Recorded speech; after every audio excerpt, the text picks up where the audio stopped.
Hey everyone, welcome back to On Purpose, the number one health podcast in the world. Thanks to each and every single one of you that come back every week to listen, learn, and grow. Now, you know that I'm always excited to speak to people with a broad range of experiences, different backgrounds, different walks of life, people who've achieved incredible things, but maybe taken paths less trodden. Now, today's guest is none other than Neha Kumar, who has over 14 years of experience operationalizing and scaling startups, and is currently running a venture fund on a mission to build the next generation of game-changing consumer-focused brands. So if you're someone who's wanting to be an entrepreneur, learning about finance, learning about building a business, this is the episode for you. In addition to running a venture fund, Neha is also a lecturer at UCLA's Anderson School of Management, where she has been teaching for over 9 years. Prior to launching her fund, Neha served as the COO and CFO of Create and Cultivate, which sold a majority stake to a private equity firm in 2020, and also led growth efforts at Drinks.com. She received her undergraduate degree from the University of California, LA, UCLA, and her MBA from the University of Southern California. Welcome to the show, Neha Kumar. Neha, thank you for being here. It's so great to have you on the show. Thank you so much for having me. And after that introduction, even I feel amazing. It's an amazing bio. And of course, we're friends. We've been hanging out a couple of times this year. Excited to share that part of the story as well. Every time I've sat down with you, you've told me stories. You've told me moments of your life, your childhood. And I love people who communicate their life in such an interesting way. And I was just saying to you before we started taping that you have one of the hardest jobs in the world, which is keeping 18 to 21-year-olds excited, enthusiastic, and engaged in the learning process. So I'm going to be like a student today, asking you questions in a lecture hall. But first of all, I want to start by saying it's your 5-year wedding anniversary. Congratulations. Thank you so much. It's amazing. Yeah, it's been 5 years since we got married today, and we started dating when we were in business school, my husband and I, 15 years ago. Wow. That's pretty unbelievable. Thank you. That's amazing. Actually, my husband got me the cutest gift this morning. Tell me about it. And so for 5 years, it's wood. And so my husband is in consulting, and he would travel a lot before. He probably will start traveling a lot again. What he got me is a heart box. It's a wood box, but it has a heart on it. And it basically sends you messages. So you can look at it, it's plugged into the wall, and then the heart starts to spin, and that means somebody sent you a message, and they can do it from their phone. You open up the box, and there's a digital picture and a message in there. And so today, before I came, this heart was spinning, and I looked at it, and I opened it, and I was like, wait, what is this? And it says, I am your rock, today and always. Oh, wow. And there was a picture of our two kids. No, he's here today, but he wanted me to see it so that now when he travels, he can just send me messages, and then the heart spins, so I know a message is coming in. It is the cutest thing. My 6-year wedding anniversary just went like a couple of weeks ago, and Radhi said to me, she goes, and we haven't seen each other, she's in London, and her rule was, she was like, you're not allowed to send me anything, I don't want anything, I just want to see you, and then when I see you, then we can celebrate. So I wasn't allowed to send my wife anything, because that was her order and her rule, because she knows that I usually go quite over the top. But that is a beautiful idea, I love that. Thank you. I can't wait to meet your husband. That's awesome. Yeah, I can't wait for you to meet him also. It's just been interesting, right? And it's a big deal for us, the 5 year, because we had a long road to getting married. It was a bit different from a cultural standpoint. My parents are traditionally Indian, as you know, and he's not. And my parents now love him. They absolutely love him. And we have 2 of the most beautiful, adorable children. I have a 1-year-old and a 3-year-old. And it's so amazing how when you really want, you can make things happen and make it all come together. It's beautiful. Yeah. Tell us a bit about that journey. Before we dive into the depths of your journey and each part of it, I want to hear a bit about what is that like, first of all, dating someone at business school, someone that your parents may not initially culturally accept, but then going on that journey to now being in a place where he's loved, you have this beautiful family together. Because I think for a lot of people listening, they may face elements of that in their journey, whatever that dysfunction or challenge may be. In business school, a lot of people made a joke, and they said, women are just here to get their MRS, not just get their MBA. And I ended up dating someone in school And it was really challenging, getting married after all of that. And I always felt that I had to prove myself more, that I wasn't just here for that reason. And it was very interesting. And there is a unconscious bias that not only other people have, but we have on ourselves. And I don't know if years later anybody was looking at me anything differently because I did marry somebody when I was in business school, but I looked at myself a little bit differently. And I felt like I need to work harder. I need to strive more to prove myself to myself. I wish I would have let a lot of that go, because we just get caught up in all these small, trivial things which aren't necessary. And it's, pushing a boulder uphill to prove to ourselves that we're okay. And I wish I would have let that go. That's the first one. The second thing was going through it with my parents. And it was very, very hard, and it was very challenging. And there were a lot of times, Jason, my now husband's name, we broke up, got back together, broke up, got back together, because it was, am I letting my family down? Am I not doing things right? And in the end, it worked out. But it was the hardest thing, and it was a journey that I never thought I would go through. I remember when I got engaged, I took my ring home, I hid it in my wallet, my engagement ring, because I was scared, how am I going to tell my parents? It was the hardest time of my life. I'll never forget. It was around Thanksgiving. And again, in hindsight, it's 2020. It was going to work out. We're going to have the cutest kids. Everything is going to work. But going against the grain, whatever that might be in your life, while it seems really challenging, and while you might have different expectations put on by other people onto you, or you think that other people have on you, at the end of the day, you have to do what is authentic to you and what you think is important to you. And I know this might seem a little bit far-fetched, but I've recently been really reading and learning a lot about the concept of faith. And sometimes you just have to have faith. You have to have faith that it's going to work. You have to have faith that I can take a leap and it's going to happen. And that's very hard for somebody like me, who's a planner, accounting and finance background, right? So it was definitely a process, and it's great now. It's amazing. But Jay, it was really hard.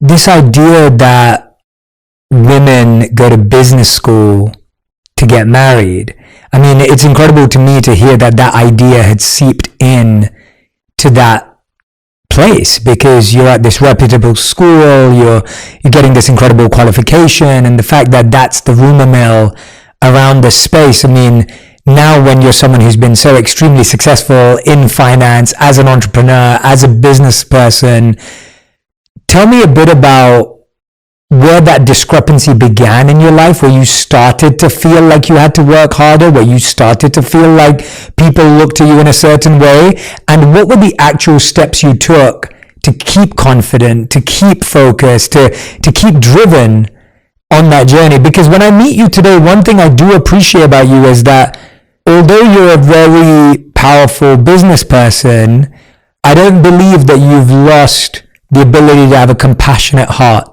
or the ability to connect, or the ability to be mindful and thoughtful. Like, it seems like those are very balanced for you. A lot of that compassion and empathy comes from what I had to go through. And it was really hard. And I'm so happy to see things changing so much in the world right now. It's great.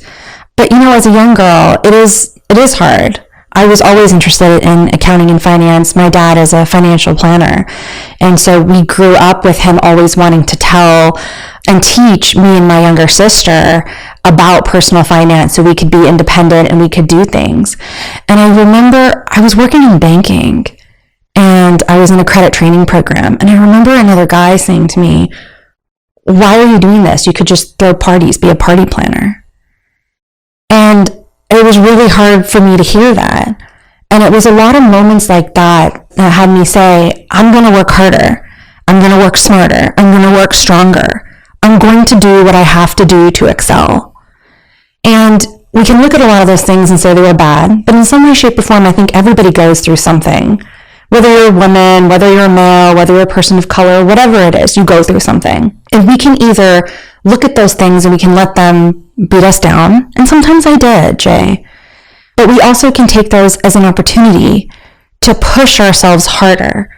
And it all comes down to attitude. of how we're going to view these things, how we're going to look at this. And again, I want to be clear, a lot of times they did beat me down and it was really tough. But you have to constantly find yourself and create yourself to be resilient and to bounce back up and to deal with all the things that can come your way, no matter from where.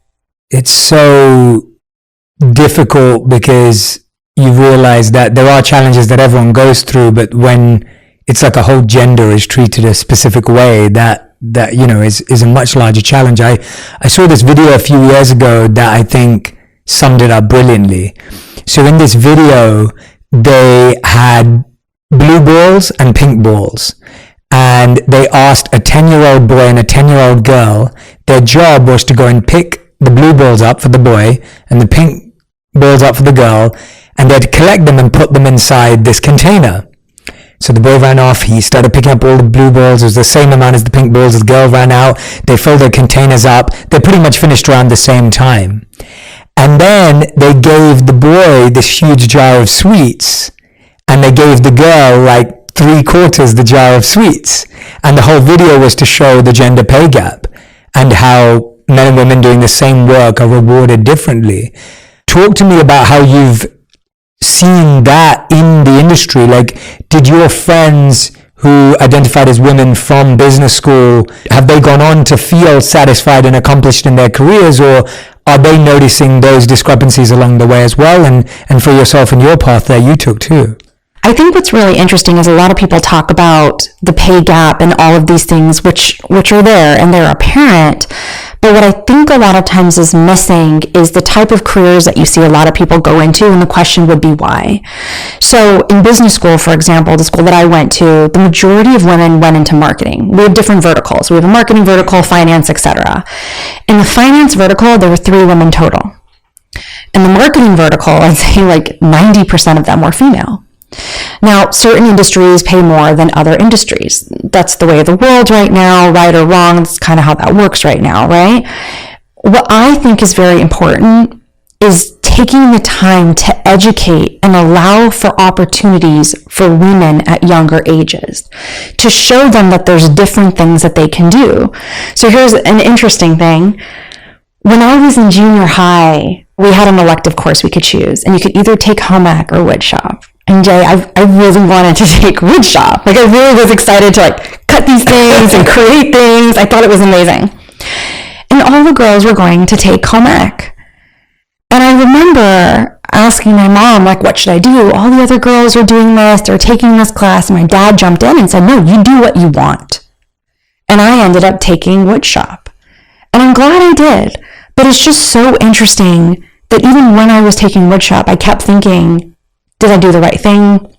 What are my friends doing in the other class? Am I being left out? So I had a lot of that was there. So I come back to, I think it's really important. We see a lot of things right now, like STEM programs that are created, or there's some great programs like Girls Who Code, to teach women how to do these things at younger ages. And I think they're phenomenal. And I think we should continue to create more things like that in finance and accounting. One of the things I do on my own part is I also teach. And so I think that getting to people at younger ages, not to steer them in a certain direction, but basically to let them know that there are options, and you get to choose what those options are, regardless of you're male or female. You're someone obviously who's so well educated, you've gone to great schools, gone on to become an entrepreneur. I wonder, there's a lot of debate right now about the value of a college education and business school too. And what I'm fascinated by is 2 things again here, and you can answer them in any order you like. The first one is, do you see a genuine value and correlation between the education you got and the success you have today? That's the first question. And the second question is, if someone didn't have the opportunity to have the education that you've had, whether it was access, capability, interest at the time, whatever their reasoning may be, how do they today build up financial literacy, goal planning, understanding of their investments, understanding of how they manage their money. So my dad was an electrical engineer by education. He came here and he's now a financial planner. And I remember when I was in college, I thought I was pretty cheeky. And I said, Dad, I mean, did your education do anything for you? Like, why do I have to work so hard? You're doing something completely different. Yeah. And he said to me, he said, Neha, listen, my education gave me the framework from which I can have a way to think. And he said, I've been successful at my job because I had that education that I had. Now, after, having graduated a long time ago, I can say the same. I can say that my education in undergrad and grad school and everything that came between and around it has absolutely helped shape who I am and the success that I've had to date completely. Can you tell us how? Like, what parts of it? I love what you said about your father saying that it gave him a framework of how to think. What did it do for you? Business school was a great one because what it did is it gave us a breadth of knowledge of how to look at companies. So now when I'm evaluating companies for the fund or back when I was in banking, it gave me a proper understanding of how to think and what to look at.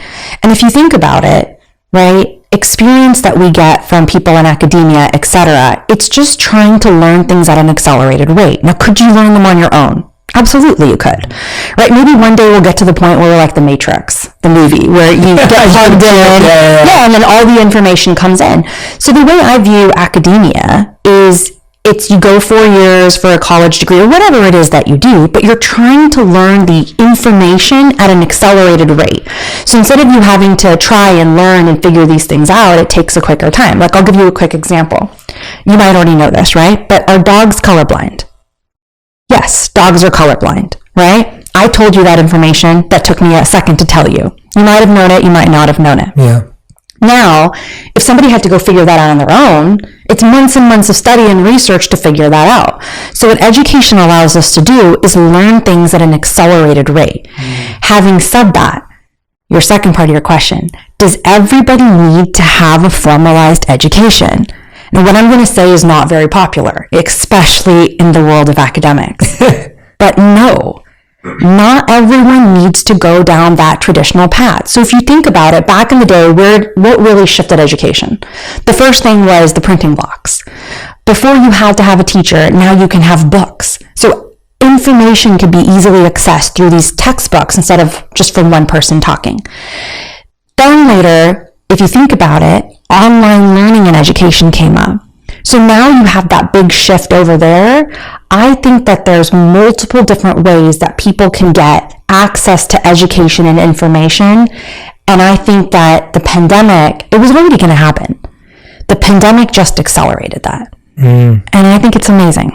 Yeah, it's just fascinating because when I think about my own education, I feel the same way. My high school was where it started. I went to a pretty rough and tough elementary school. The education was okay. I was surrounded by a group of people that didn't have the parenting structure that I did when my parents were really forcing me to study hard.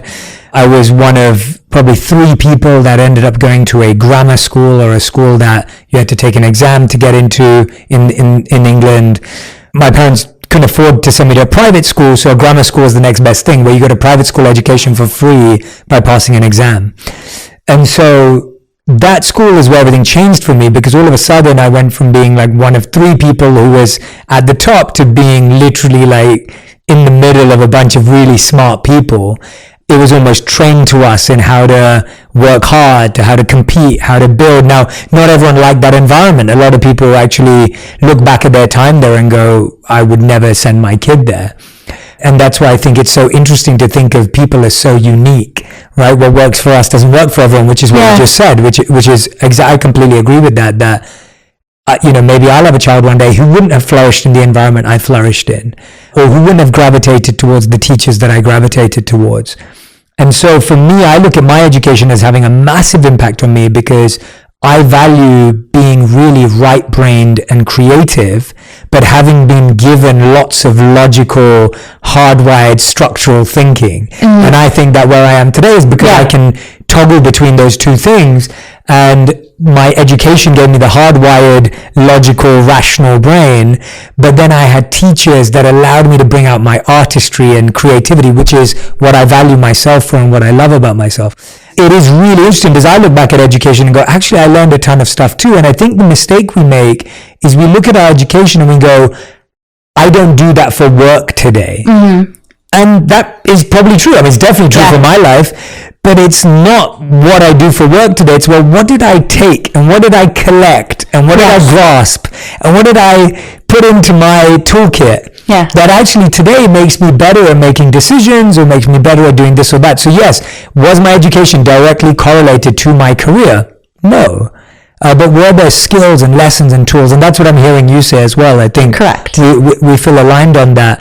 When you're teaching today, right? Like you're an academic now, you're a professor, you're teaching.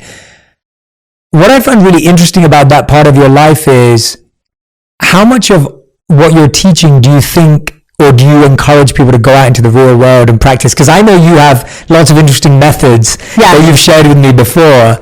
Talk to me a bit about how you think teaching has transformed and how you're transforming teaching.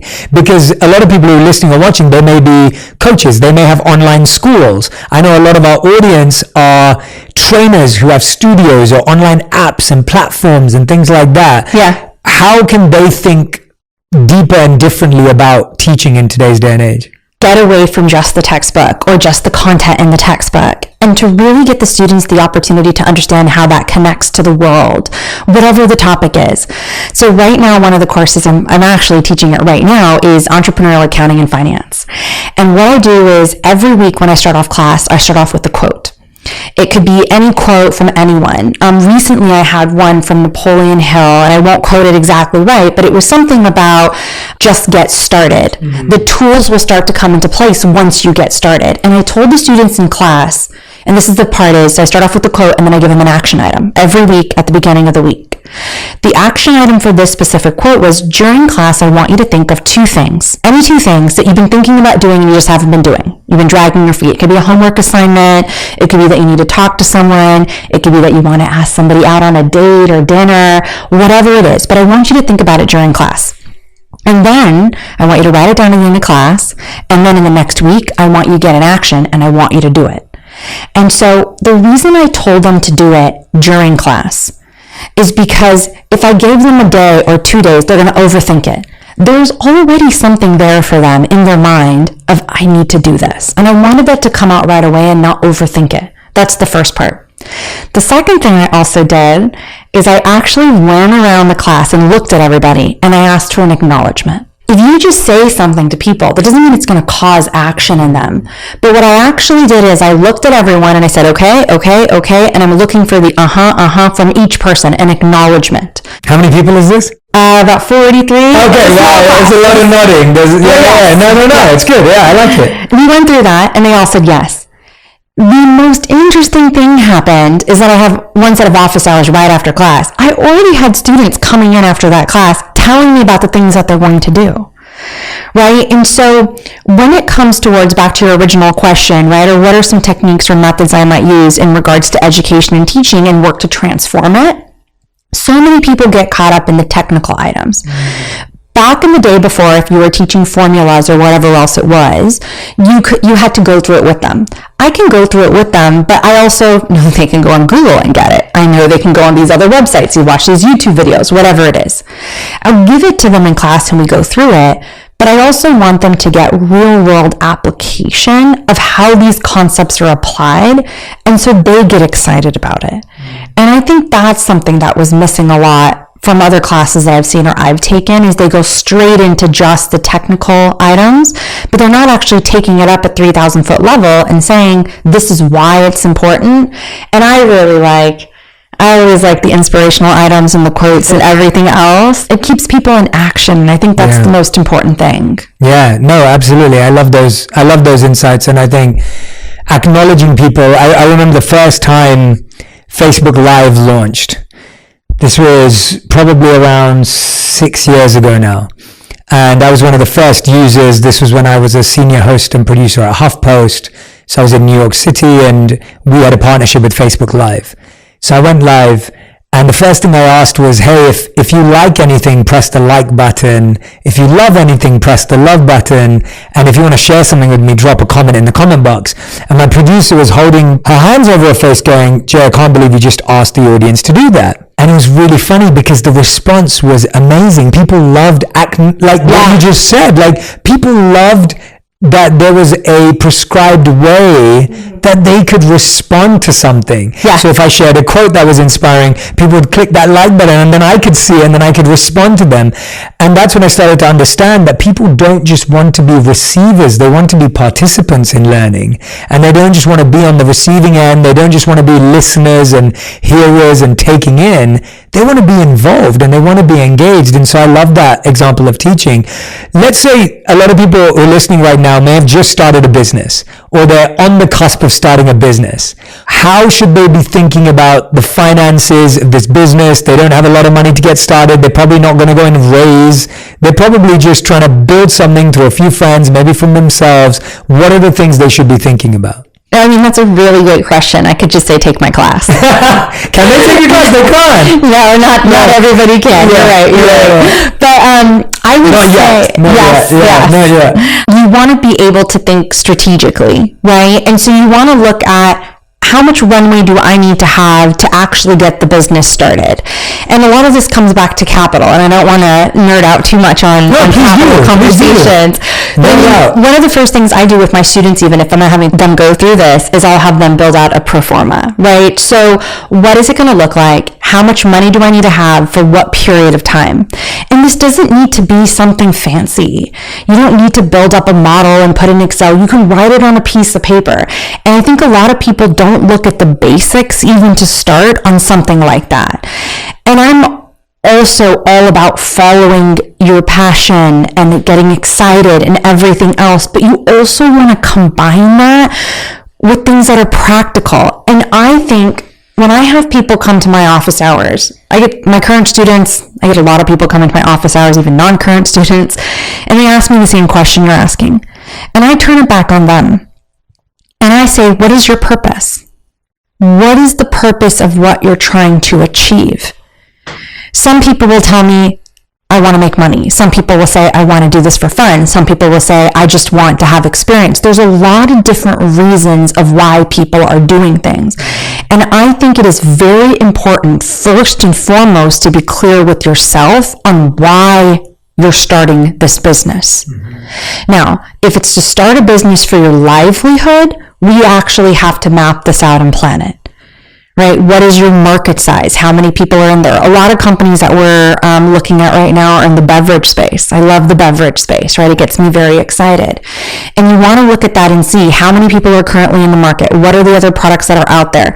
The beverage space also has a low barrier to entry. Somebody can take a relatively small amount of money and go there tomorrow to a production facility, and you can go out there and you can get it created. As opposed to another company that I recently invested in is a sunscreen company. Sunscreen companies have, some people might say that there's a low barrier to entry for sunscreen. Having said that, there's a long process to get a product approved. It can take a year and a half, 2 years. So part of it is thinking through, and this is the framework that I got from business school, where you have something called Porter's 5 Forces, which is a phenomenal tool.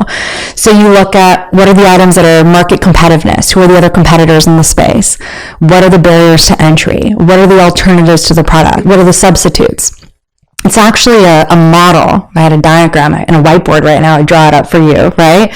Thinking through things from that model, that framework, allows you to properly assess, is it even worth it? And do I want to go into this business?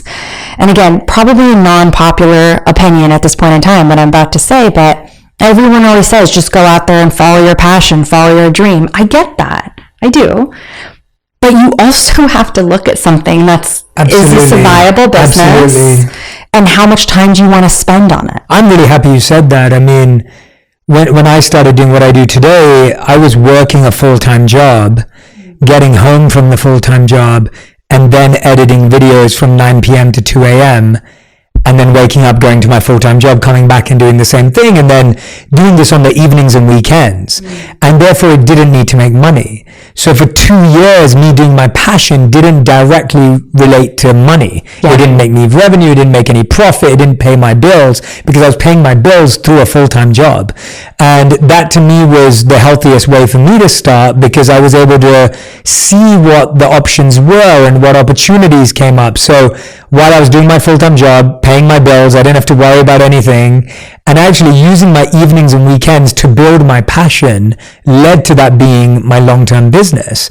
And I don't think I could have done that if I would have quit my full-time job and tried to build my passion from scratch. I think there would have been quite a few years where, I would have been broke, because there wasn't a way to monetize what I was doing. And so I love that you're encouraging people to not think about their passion in this romanticized way, because it's so easy to get romantic about your passion and your purpose and just believe that because you believe that everyone's going to believe and something's going to happen.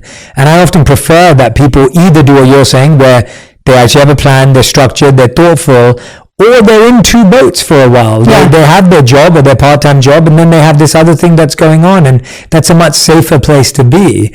I don't believe that every passion can be a business or should be a business. How do you help your students or anyone decipher between what should remain a hobby and a passion, and what has the market potential to evolve into a business? Because I think we're living in a time where pretty much a lot of random things have become businesses, so it kind of feels very open, but there's things to think about in becoming a CEO or a business person that are different to being a passion business. So the IRS, when you actually have a business that over for a period of time, it doesn't create any income, but you have expenses against it, it's literally defined as a hobby. A hobby is an actual definition of an IRS term, right? So I always find that very interesting. And I ask my students, or any other entrepreneurs I talk to, even if I'm talking to them about the fund or anything else, they'll come to me and ask me advice, right? And I say, you just have to be clear with yourself. Is this a passion project and a hobby, or is this something you really want to make money on? And I think that it's very important to decipher between the two. I tried to start my own startup before. I left banking, took a big risk, quit my job, and I tried to start my own startup. And if I could go back and tell myself something, it would be, Neha, be clear on what this is. Can you tell us about that story? Tell us a bit about that. Like, what did you start? How did it go? Because I think hearing about that would be awesome. I had a great job in banking. I graduated from business school. They rolled out the red carpet type of job in banking. It was amazing. So I was working with a lot of companies that were looking to do an IPO or looking to get acquired within the next so many years. I had the opportunity to spend time with founders, CFOs, CEOs. And when you're a startup and you're with a bank, that means you're pretty sophisticated. You're far along, right? So I was dealing with a lot of people, and I saw how much they were making and what they were doing. And I thought, whoa, I'm so smart. I could do that. And so I left a great job in banking to start my own startup. It was, ironically, it was an online platform which was going to be to teach personal finance to predominantly women, and then branch out from that to women and men. But I should have been more focused. I failed at what I wanted to do, and it was hard. How did you define failure? Like, what went wrong there? The whole thing had to stop. Any money that I had spent, we lost. I'd gotten money from families and friends for about a year and a half. I'd been working on it. We lost everything. And it was very, very tough because I had been so used to being successful and amazing. I have immigrant parents who are phenomenal, who are also very driven, right? And who also have driven their children to work hard and succeed and excel. And so went to school, did well, went to business school, did well, went to banking, did well. And then all of a sudden I start my own thing, and I'm like, I don't even know how to properly ship boxes. Like, I don't know the difference between UPS, FedEx, all of these things. Like, it was a really big learning experience for me on basic items that I didn't understand. And the startup didn't work, right? It wasn't what I wanted it to be, and it was very, very hard. And if I could go back and give myself one piece of advice, it would be able to decipher between passion and business. They can be both, but you have to be clear on what you're trying to do and achieve. Because when it's a business, you move out all the noise and you focus in on, do I have the right market? Is there the right market product fit? Are people ready to buy this? You can't just go and talk to your friends and say, hey, do you think this idea is great? They're going to go, yeah, of course. They're going to tell you yes or no, really, right? you need to ask them, hey, I have this product. It's great. Okay, are you going to buy it? Will you pay for it right now? That's what makes the difference there. Yeah. And so being able to decipher between passion and a business, I think is very, very important. Yeah, absolutely. I think that one of the misconceptions that I think I had and also people have in general is that when you live a passion business, that you just get to do what you want to do. And I would honestly say that in the come up period, I did more of what I didn't want to do and what I had to learn, i.e. whether it was the UPS or FedEx. In your scenario, in my scenario, it was client relationships, editing, learning videography, learning social media, I had to learn all these skills in order to do what I do today. I had to learn about podcasting. I had to learn about publishing. These were not things I wanted to do, but they were vehicles to do what I wanted to do. So I had to spend more time studying vehicles and modalities and frameworks and mechanisms and tools so that I could spread my message, which is what I wanted to do. Yeah. But if I just tried to spread my message, that was never going to work because I had to understand the tool. Today, I live a life where, I do way more of what I want to do today, but I think the mistake is believing that you will be able to let go of what you have to do. And I think that's where I've realized that there is no one in the world who can completely let go of things they have to do in order to do what they want to do. But it's a balance of the two. And so when I'm hearing you talk, I'm reflecting on my own journey and going, that makes a lot of sense, because in order to do what I love to do today, I have to do things that I just have to do. And to live a pure passion business is a hobby, because that means you're just enjoying the passion of it. So if I said every Friday night I was going to go live on Facebook and just teach my message and whoever turned up, that's a hobby. That's beautiful. But if I really want to create ways in which people can learn, grow, get educated, change their life, transform, that's going to need me to be a bit more organized and focused. As you rightly said. Focus is such a big deal. And I also think it comes back to priorities, right? There's certain times, one thing I really like that you said is there's certain times, right, where you, like on your way up, right, you had to do a lot of the things that you didn't want to do. And one of the things that I keep hearing people always talk about is, well, do you have the right work-life balance? There's a story, and I know you've heard this before, but there's a person standing in the front of the room, and they have a glass, and first they put rocks in the glass, and they say, is there anything else, more room left? And everybody goes, no, and then they put the pebbles in, and they put the, sand, and then water, right? Here's what I think is missing from that story, though, is that all makes sense, but there's certain times in life where you're going to have situations where that priority level is going to shift. And that's what's missing. So were there certain times in my life also where the rocks would be just career or just work or just the things that I don't want to do? They were. And it wasn't that I didn't have a work-life balance, anything in that way. It was more of, at that point in time in my life, that was the priority.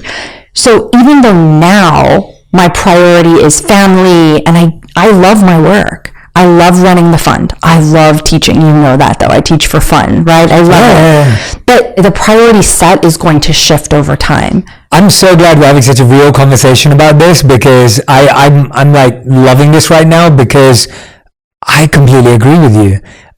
So when we got married in 2016, which is kind of where my external career took off. And for 3 years, we didn't go on a honeymoon because we couldn't afford it. Like, we didn't go on our honeymoon. We never had one because we didn't have the money or the time to. My career was busy. Things were growing. I had momentum on my side, and I couldn't afford to take the time or the money to pay for something. 3 years later, we went on a beautiful honeymoon. It was amazing. It was so fun to have waited for something like that and have this amazing experience. And I look at those first 3 years and I go, I'm so happy that we lived the way we did. We lived in this 500 square foot apartment in New York City. You know, we ate, worked, and slept in the same areas. We didn't have any other space.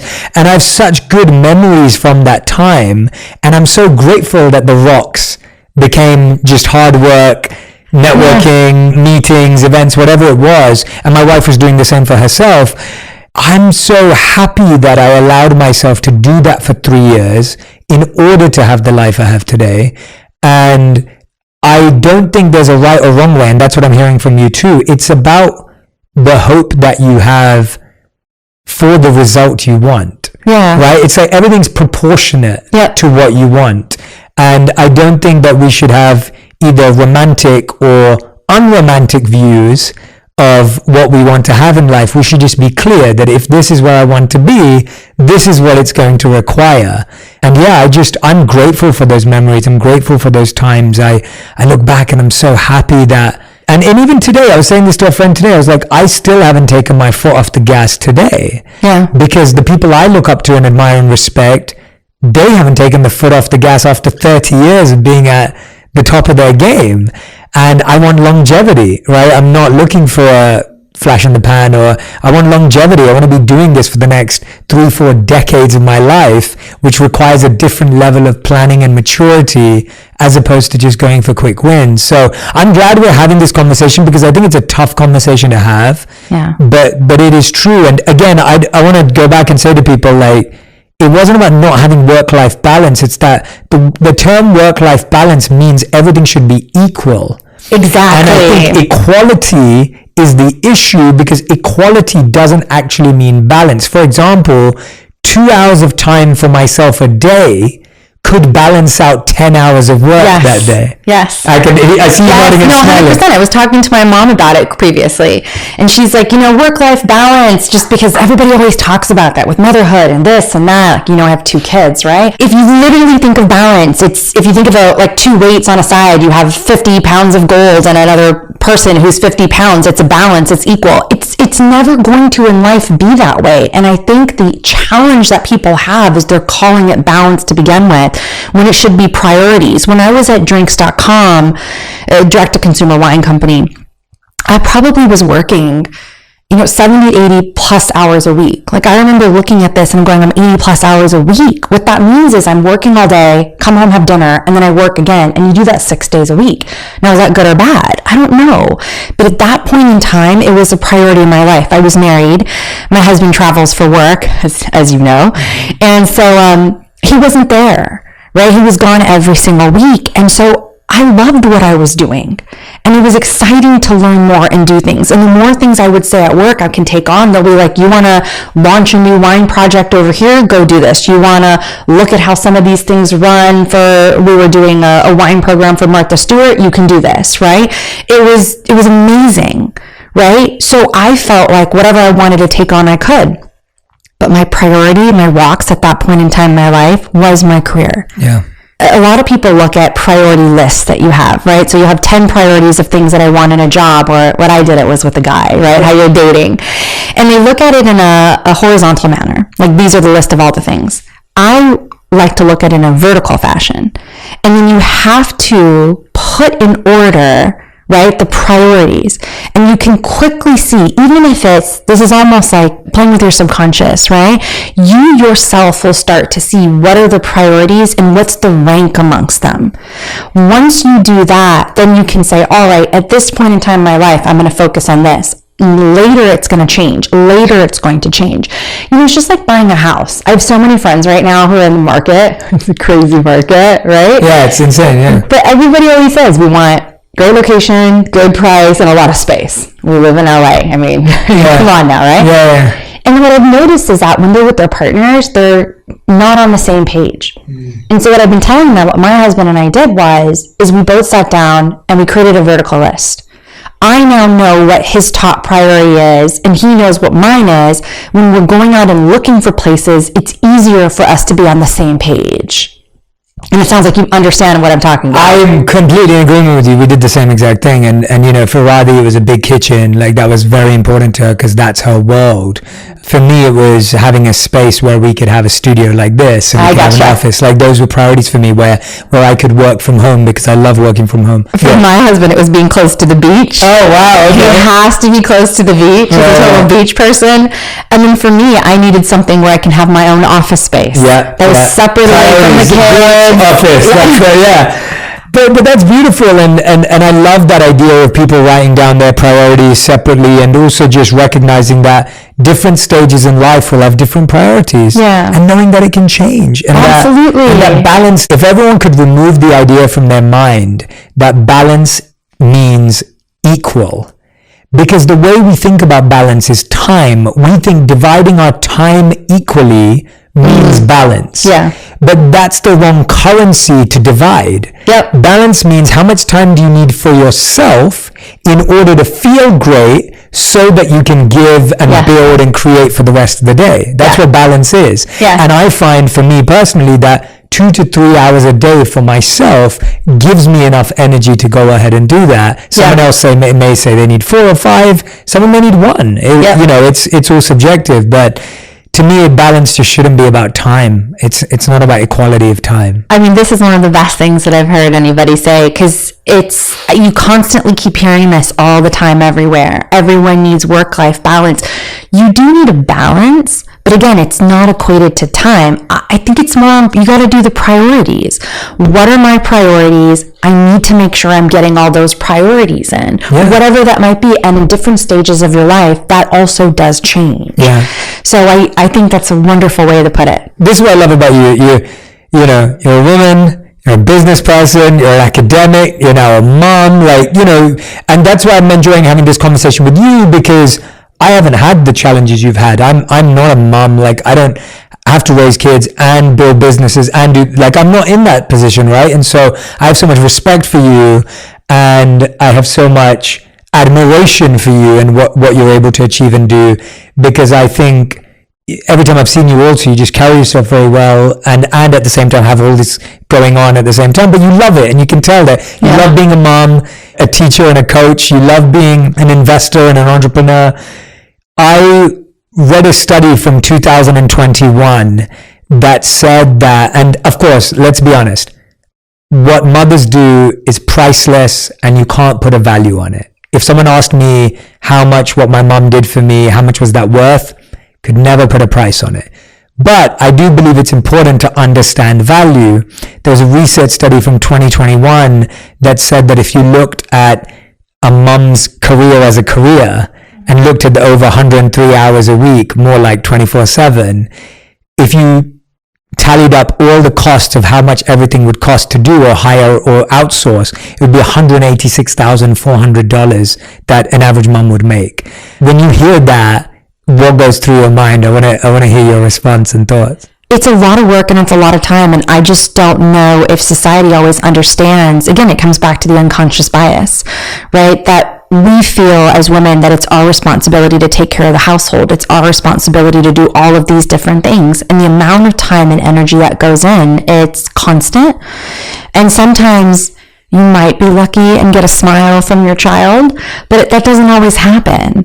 You know, I'm going to take this in a little bit of a different direction here, but I do think that what makes a lot of these things hard is that in the workplace, we don't always have the ability to have others that empathize with us, right? And having people around who have similar fashion, like who understand these things, makes a big difference. My husband's at Deloitte.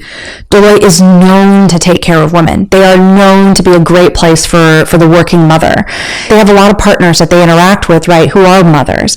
What that has done for me, though, in my personal life, is my husband gets it more. It's more common to him. He understands that, you know, when I was nursing my baby, it was, okay, how much work is it for Neha to constantly have to nurse throughout the day or take the pump with her to work? And the issues that I've had even with pumps and everything else. One time, startup life, the electricity stopped working in our building. And the pump that I had, I didn't realize it was my first child, that I should have a battery pack as a backup or something like that, and I needed to pump.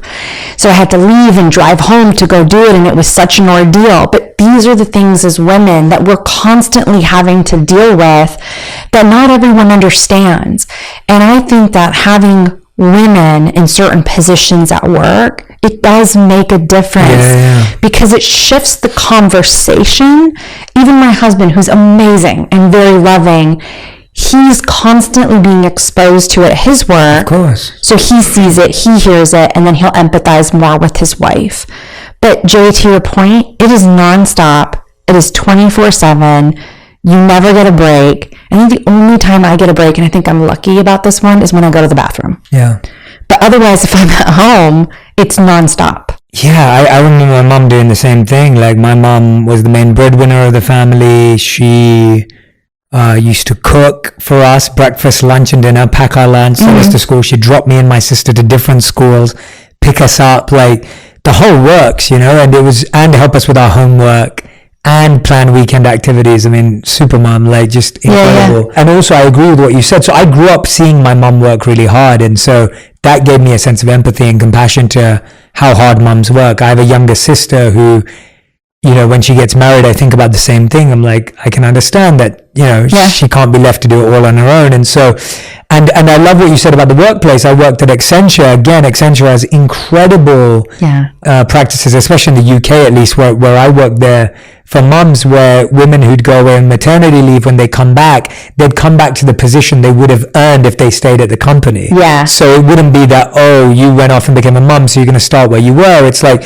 no, we trust that you've continued to grow and evolve, and now when you come in, you're going to take on that role. And I loved seeing that, because it was, why would someone get penalized for going off to do the most important job, to do the most important job in the world? How have you allowed yourself, and I'm really intrigued by this, and I'm asking this question on behalf of all my friends, people who ask me this question. I always say I need to ask a mom, because I'm not qualified to answer this question.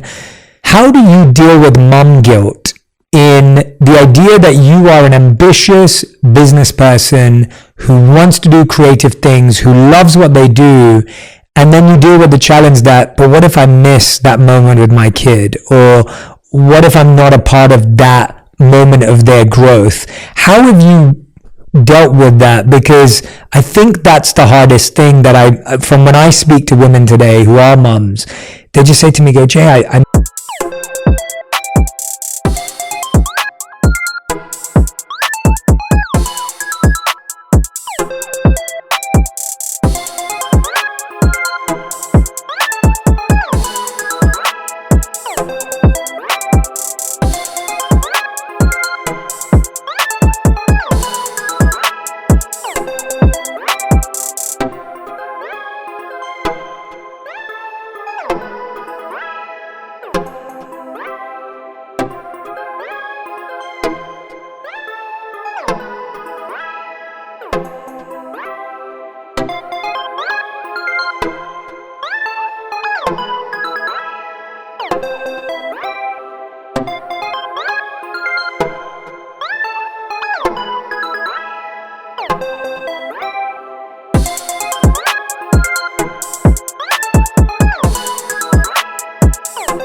miss being able to be that person, but at the same time, I don't want to miss this moment with my kid. And that sounds like the hardest place. It is. And you know, the way I look at this is, life is not about either or. It's about finding a way to create an end. And it is very, very hard to make it work, Jay. It is. I mean, just being completely honest, there isn't, right? But when we sold Create and Cultivate, and we were going through the diligence process, I was pregnant with my daughter, Ava. Even now, when I look at the photos that we have online of, you know, the announcement of the sale, I was 36 weeks pregnant in the photo. But I look at that and I go, Ava's in the photo with me, right? She's there in the announcement page. It was really hard, right? Because I didn't take a day off for maternity leave. I had to work through the transaction and the sale. And somebody could look back at that and say, that was so hard. What was going on? When we had the closing call, it was online on Zoom for the sale. I was nursing my daughter at the time.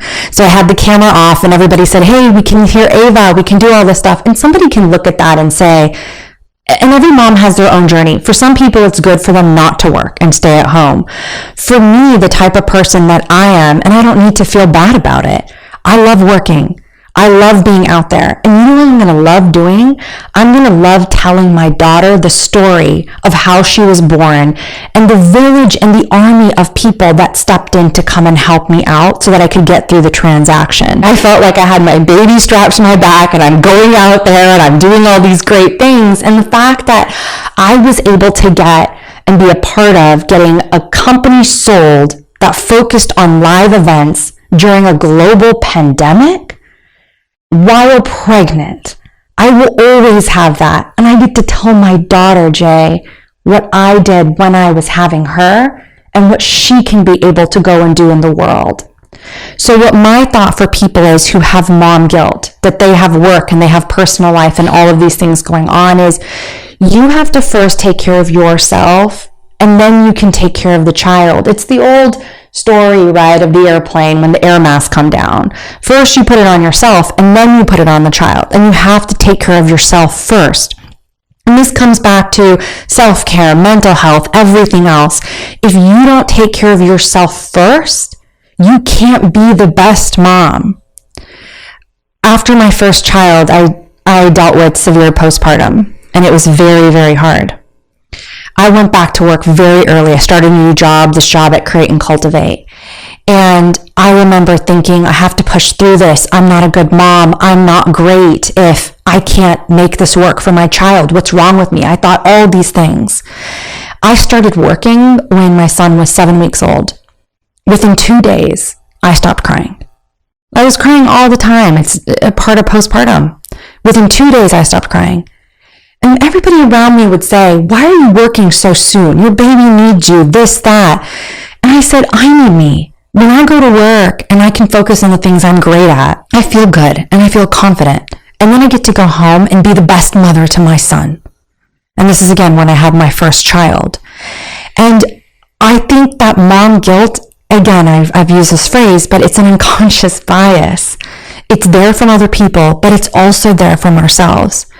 And every mom has their own journey, and you need to do what's right for you and your child.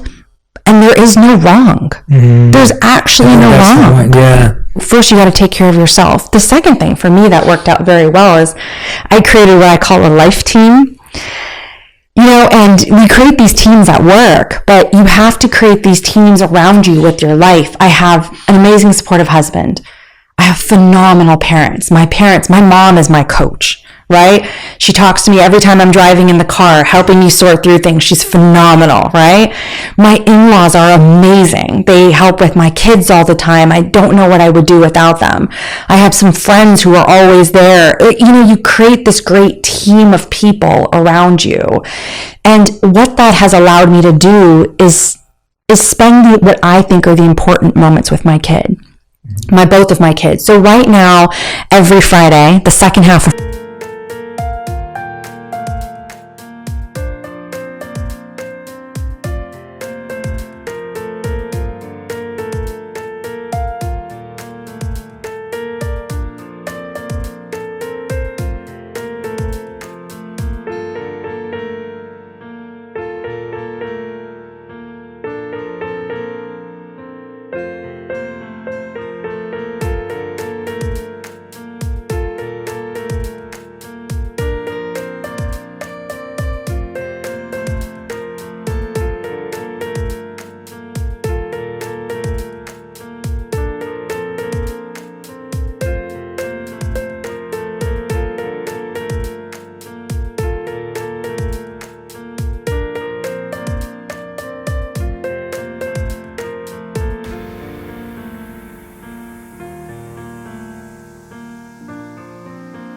Friday, I take off.